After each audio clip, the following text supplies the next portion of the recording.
ಎಲ್ಲರೂ ಕೂಡ ಹೇಗಿದ್ದೀರಾ? ಎಲ್ಲರೂ ಕೂಡ ಚೆನ್ನಾಗಿದ್ದೀರಾ ಅಂತ ಭಾವಿಸ್ತಾ ಇವತ್ತಿನ ವಿಡಿಯೋವನ್ನ ಶುರು ಮಾಡುವ.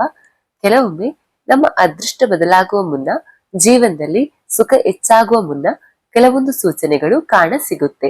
ಅಂತಹ ಸೂಚನೆಗಳಲ್ಲಿ ನಿಮ್ಗೆ ಈ ರೀತಿಯ ಕನಸುಗಳು ಕೂಡ ಆಗಾಗ್ಗೆ ಬೀಳುತ್ತಾ ಇರುತ್ತೆ. ಸ್ವಪ್ನ ಶಾಸ್ತ್ರದ ಪ್ರಕಾರ ಈ ಕನಸುಗಳು ಬಿದ್ರೆ ನಮ್ಮ ಅದೃಷ್ಟ ಬದಲಾಗುತ್ತೆ, ಸಂಪತ್ತು ಮತ್ತು ಸಮೃದ್ಧಿ ನಮ್ಮನ್ನ ಹುಡುಕಿಕೊಂಡು ಬರುತ್ತೆ.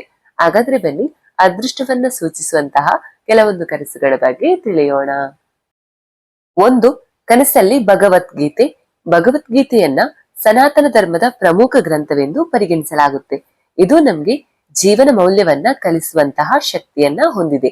ನೀವು ಈ ಪವಿತ್ರವಾದ ಭಗವದ್ಗೀತೆ ಗ್ರಂಥವನ್ನ ಕನಸಲ್ಲಿ ನೋಡಿದ್ರೆ ಅಂತಹ ಕನಸುಗಳು ಶುಭ ಕನಸಾಗಿರುತ್ತೆ. ನೀವು ಕನಸಿನಲ್ಲಿ ಭಗವದ್ಗೀತೆಯನ್ನ ನೋಡಿದ್ರೆ ಶೀಘ್ರದಲ್ಲೇ ನೀವು ಶುಭ ಸುದ್ದಿಯನ್ನ ಪಡೆದುಕೊಳ್ಳುತ್ತೀರಿ ಎಂಬುದನ್ನ ಸೂಚಿಸುತ್ತೆ. ಈ ಕನಸು ನಿಮ್ಮ ಮೇಲೆ ಶ್ರೀಕೃಷ್ಣನ ಆಶೀರ್ವಾದ ಇದೆ ಎಂಬ ಅರ್ಥವನ್ನ ಕೂಡ ನೀಡುತ್ತೆ. 2, ಕನಸಲ್ಲಿ ಬೆಳ್ಳಿ.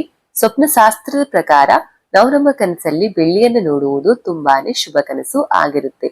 ನಾವು ಕನಸಲ್ಲಿ ಬೆಳ್ಳಿಯನ್ನು ನೋಡುವುದರಿಂದ ಶೀಘ್ರದಲ್ಲೇ ಯಶಸ್ಸನ್ನ ಸಾಧಿಸುತ್ತೇವೆ ಎಂಬುದಾಗಿದೆ. ಸಂತೋಷವು ಜೀವನದಲ್ಲಿ ಪ್ರಾರಂಭವಾಗುವುದರ ಲಕ್ಷಣ ಕೂಡ ಆಗಿರುತ್ತೆ. ಕನಸಲ್ಲಿ ಬೆಳ್ಳಿಯನ್ನ ಕಾಣುವುದರಿಂದ ನಿಮ್ಮ ಅದೃಷ್ಟವು ಬೆಳ್ಳಿಯಂತೆ ಹೊಳೆಯಲು ಪ್ರಾರಂಭಿಸುತ್ತೆ. 3, ಕನಸಲ್ಲಿ ದೇವರು ಮತ್ತು ದೇವತೆಗಳು. ಇನ್ನು ಕನಸಲ್ಲಿ ದೇವರು ಅಥವಾ ದೇವತೆಗಳನ್ನ ನೋಡುವ ವ್ಯಕ್ತಿ ತುಂಬಾನೇ ಶುಭ ಸೂಚನೆಯನ್ನ ಪಡೆಯುತ್ತಾನೆ ಅಂತ ಹೇಳ್ಬೋದು. ಯಾವ ವ್ಯಕ್ತಿ ತನ್ನ ಕನಸಲ್ಲಿ ದೇವರು ಅಥವಾ ದೇವತೆಗಳನ್ನ ನೋಡುತ್ತಾನೆಯೋ ಅವನ ಒಳ್ಳೆಯ ಕಾಲ ಆರಂಭವಾಗಲಿದೆ ಅಂತ ಹೇಳ್ಬೋದು. ಇಂತಹ ಕನಸುಗಳು ನಮ್ಮ ಅದೃಷ್ಟ ಬದಲಾಗುವ ಸೂಚನೆ ಕೂಡ ಹೌದು.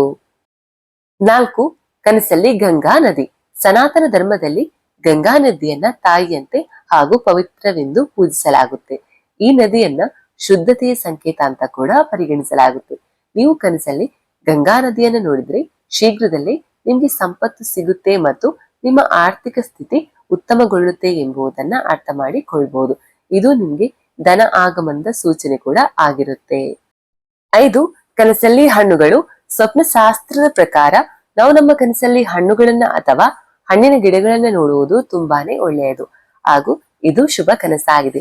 ಯಾವ ವ್ಯಕ್ತಿ ತನ್ನ ಕನಸಲ್ಲಿ ಹಣ್ಣುಗಳನ್ನ, ಮರಗಳನ್ನ ಅಥವಾ ಗಿಡಗಳನ್ನ ನೋಡುತ್ತಾನೆಯೋ ಆ ವ್ಯಕ್ತಿಯು ತನ್ನ ಜೀವನದಲ್ಲಿ ಅಪಾರ ಮಟ್ಟದ ಸಂತೋಷವನ್ನ ಹಾಗೂ ಸಮೃದ್ಧಿಯನ್ನ ಪಡೆದುಕೊಳ್ಳುತ್ತಾನೆ ಅಂತ ಅರ್ಥ. 6, ಕನಸಲ್ಲಿ ಹಸು.